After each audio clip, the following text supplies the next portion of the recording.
Yo les amis, j'espère que vous allez tous très bien, et je suis très content de vous retrouver aujourd'hui pour une analyse historique, ça fait longtemps, et pour vous dévoiler mon top 5 des joueurs oubliés de notre football.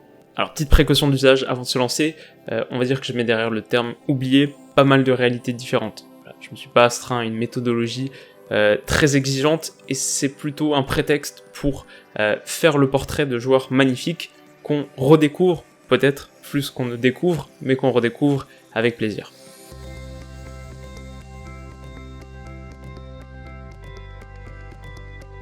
Et on commence tout de suite avec un défenseur central hollandais. Un vrai rock qui a impressionné ses contemporains, mais dont on entend quand même beaucoup moins parler aujourd'hui, Jaap Stam. Après un début de carrière relativement anonyme aux Pays-Bas, Stam quitte Eindhoven à l'été 98 pour rejoindre Manchester United, et sous la houlette de Ferguson, il détonne. Vivacité extrême, malgré son 1m90, positionnement irréprochable, force physique rare, mais aussi, en bon hollandais, une vraie facilité balle au pied. Dès sa première saison en Angleterre, les Red Devils réalisent un triplé mythique, Premier League, FA Cup, et bien sûr, cette incroyable finale de Coupe d'Europe, soulevée au Camp Nou. Et si Manchester est sacré champion d'Angleterre en 99, les pensionnaires d'Old Trafford récidivent en 2000 et en 2001, 3 saisons exceptionnelles qui honorent Stam, élu à chaque fois dans le 11 de l'année de Premier League, et remportant à 2 reprises le trophée UEFA du meilleur défenseur d'Europe. À l'été 2001, et à la surprise générale, Stam est vendu à la Lazio, alors qu'United vient d'enregistrer les arrivées onéreuses de Van Nistelrooy et Veron. Les comptes mancuniens demandent un équilibre, que les Romains offrent avec plaisir. Pour une vingtaine de millions d'euros, ils s'offrent alors les services d'un central hors pair. Ferguson l'explique ainsi. Jaap était blessé depuis quelques mois, et lorsqu'il est revenu, Steve McLaren et moi-même trouvions qu'il avait perdu de sa vitesse.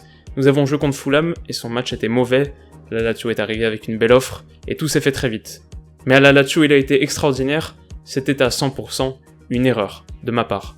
D'ailleurs United va le payer cher, Stam est remplacé par un Laurent Blanc sur le déclin, et la défense poreuse des Red Devils les condamne à une maigre 3ème place. Le Hollandais, lui, coule de beaux jours à la Lazio avant de s'engager au Milan AC, où il brillera aux côtés de Nesta et Maldini et disputera même une seconde finale de Ligue des Champions, tout aussi dramatique que celle de 99, mais au dénouement moins heureux.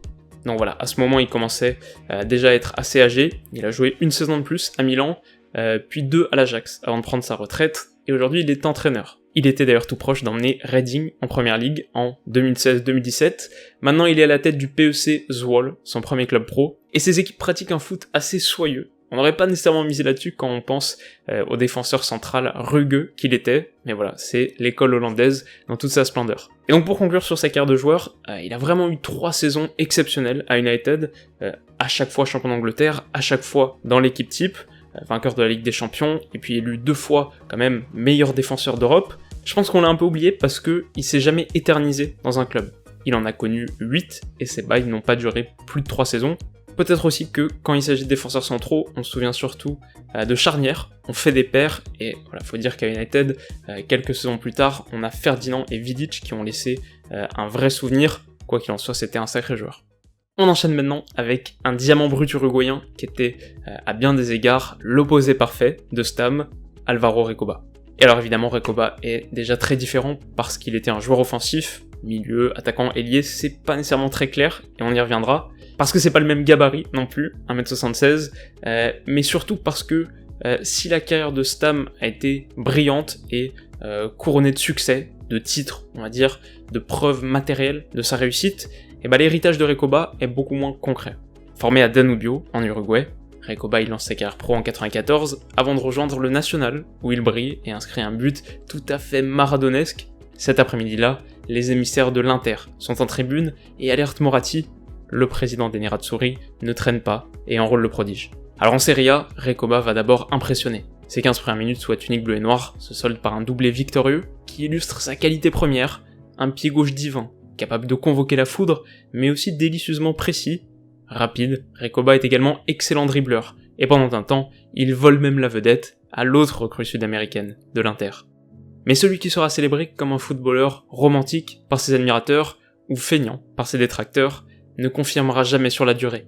Un temps joueur le mieux payé du monde et adulé par un président sous le charme, Recoba enchaîne le meilleur et le pire. Blessure puis suspension n'aidant pas, ces 9 saisons à l'Inter laissent un goût amer aux tifosi. il se réconcilie avec le football en Uruguay, où il inscrit 4 corners directs, sa spécialité, et devient à plusieurs reprises le fossoyeur de Peñarol, l'ennemi juré du national. Voilà, Recoba c'était vraiment le symbole du génie intermittent.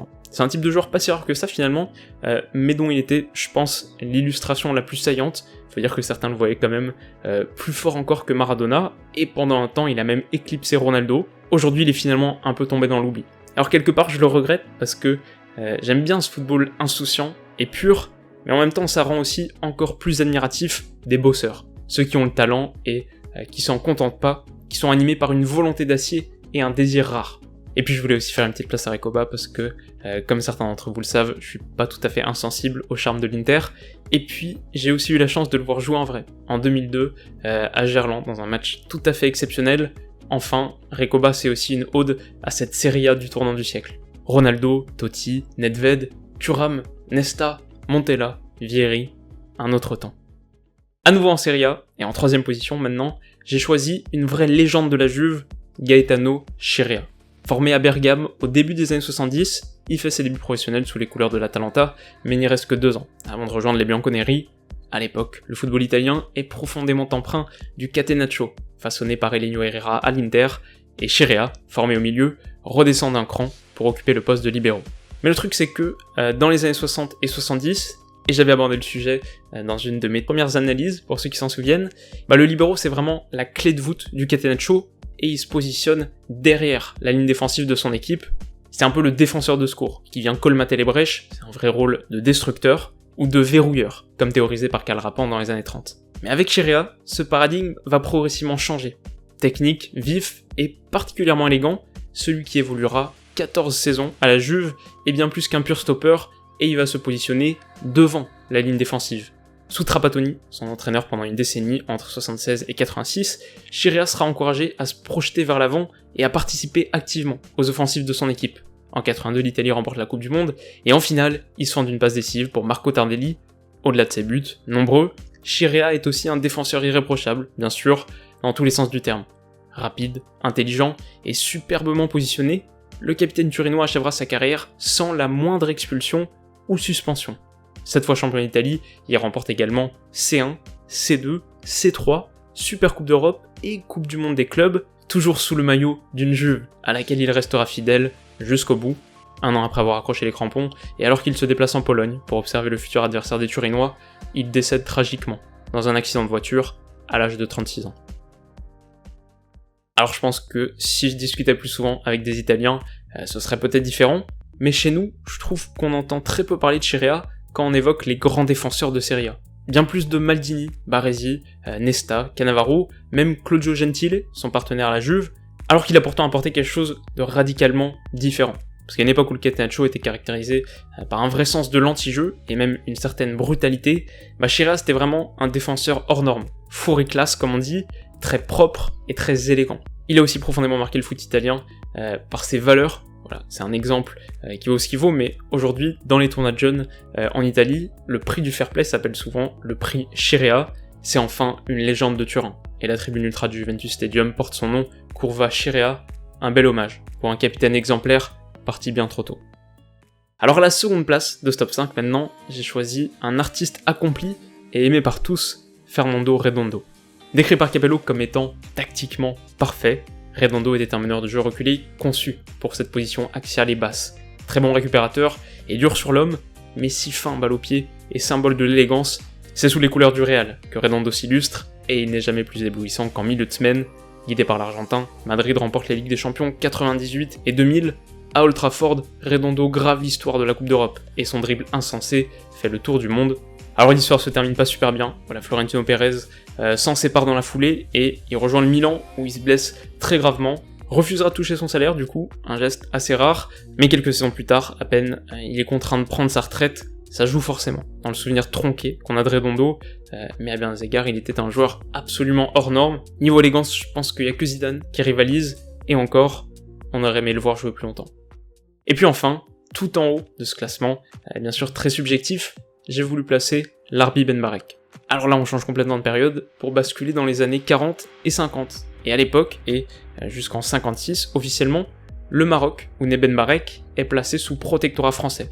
Et celui que l'on surnomme la perle noire portera à de multiples reprises le maillot de l'équipe de France, où il épate les observateurs par sa technique exceptionnelle. Offensif, formé à l'idéal club marocain, il rallie rapidement l'OM et le public hexagonal tombe sous le charme dès sa première sélection chez les Bleus, et en réponse aux supporters italiens qui le sifflent copieusement, Ben Barek chante la Marseillaise à gorge déployée, un moment iconique et complexe. Faisant plus tard le bonheur du Stade français, puis de l'Atlético Madrid, Ben Barek laisse le souvenir d'un talent fulgurant mais mal capturé. À une époque où le football professionnel vit sa préhistoire, son plus beau trophée, c'est sans doute cette phrase de Pelé qui déclare « Si je suis le roi du football, Ben Barek en était le dieu ». Voilà les amis, c'est la fin de ce top 5, et pour être très franc avec vous, initialement ça devait quand même plutôt être un top 10, bon, avec le recul, je pense que c'était assez prévisible, mais il y avait tout simplement trop de choses à dire, voilà, je voulais surtout pas bâcler les portraits, je voulais être relativement exhaustif, mais donc la bonne nouvelle quelque part, c'est que il y a encore 5 autres joueurs que j'avais prévu de faire à la base, et qui attendent un peu d'être réanimés par une nouvelle vidéo. Alors si ce type d'analyse vous intéresse, bah n'hésitez pas déjà à mettre un petit like, un petit pouce bleu, ça m'encourage beaucoup, et puis à vous abonner pour pas rater donc le second épisode qui est relativement imminent, je pense. Petite question pour vous enfin pour terminer, si vous pouviez choisir qu'un seul joueur de toute l'histoire du foot, qui est-ce que vous auriez mis dans ce top des oubliés? Voilà, faites-moi savoir tout ça dans les commentaires, et d'un autre côté on se retrouve très très vite bien sûr pour une nouvelle analyse. Alors d'ici là comme d'habitude, prenez soin de vous et on se dit à bientôt. Bisous.